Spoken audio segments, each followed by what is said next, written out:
Hi everyone. As Easter is coming and so is Good Friday, I just wanted to share a few thoughts about what is good about Good Friday. That is quite a question to ask at the moment, isn't it? Because most of the world are still in lockdown or have been in lockdown, and people are struggling to come to terms with loss and grief and anxiety and many new normals. We can't have our families round to celebrate Easter as we normally would, can we? And so as we come to Good Friday this week, what is so good about Good Friday? Good Friday is a day that we remember. It is a day when we stop and we pause and we take time to remember a Friday that was unlike any other Friday. This Friday was also a day filled with sorrow and suffering, and a time when blood was poured out. And it was a time when it looked like evil ruled the day. Good Friday is a day when we turn and we look to the cross. A day when we remember all that was accomplished there. So what happened on the cross? Growing up, from what I learnt at school, if someone had asked me who Jesus was, I would have said he was a man who wore a long white dress and sandals. I would have said he had long brown hair and a beard, and that he may have been a bit weak because they killed him, didn't they? I realise now that that is not who he is, that Jesus is the image of the invisible God. And so if you want to know what God is like, look at the life of Jesus. And what was Jesus like? Well, he was beautiful. He was kinder than the kindest person you know. He spoke truth. He had no time for false religion. He was full of love and compassion and grace. He was humble and gentle, and yet at the same time he was the highest power and authority in the entire universe because he was the Son of God.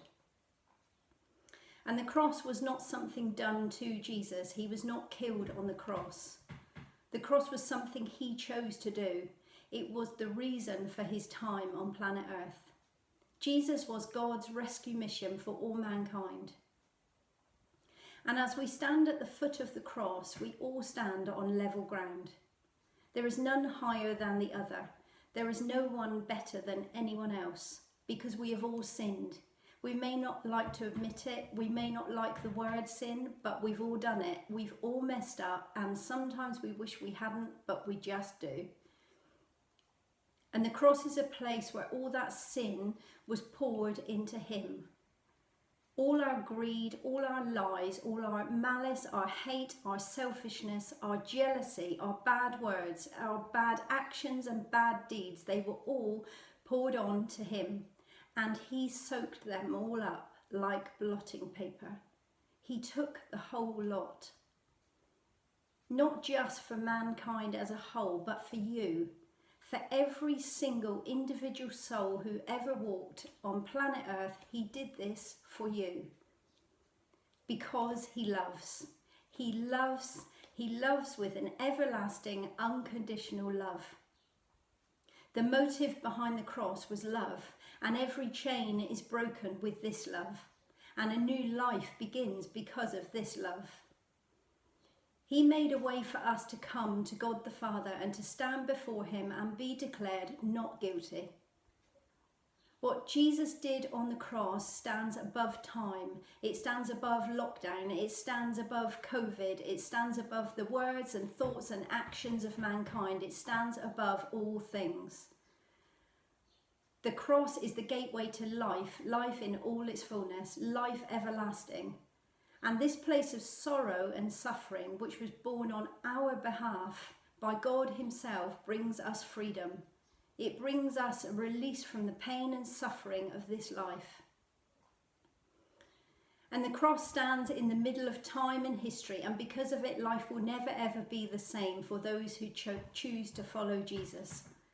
It is the mercy of God, and mercy triumphs over judgment every single time. As Jesus hung on the cross, it says in the Bible that darkness filled the land.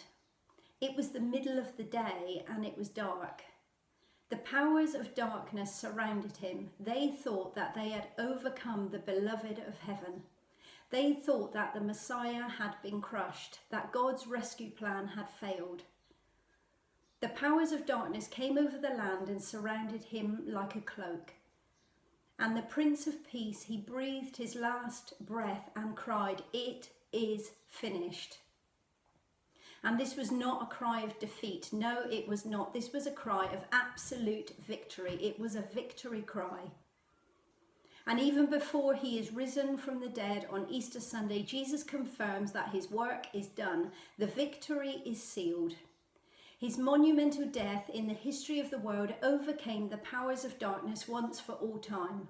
All the sin, all the wrongdoing, all the bad stuff that we all do, even though sometimes we don't mean to, it was all paid for. Accounts were settled. The cross is the victory of all victories. It is the triumph of all triumph. It is the hour that the foundations of hell were shaken and will continue to be shaken until the end of time. No longer will the human race live in darkness. No longer will the human race need to live in the shadow of fear and death and all that follows. No longer, because a light has dawned on all mankind, and this light is brighter than any light that this world has ever seen, because he is the light of the world. He is Jesus. His life is a life that changed history forever. The almighty, triumphant, victorious Son of the living God rose to life, the risen Lord of all that was and is to come. For he who the Son sets free is free indeed. And so Good Friday is a good day. What happened on that particular Friday, well, it changes things, and there is so much to be thankful for. Life may not be easy at the moment, and it hasn't been easy for over a year. The world is engaged in a war with this invisible enemy in the form of a virus, and we are in the midst of tests and trials. There has been pain and suffering and sorrow and sadness and grief.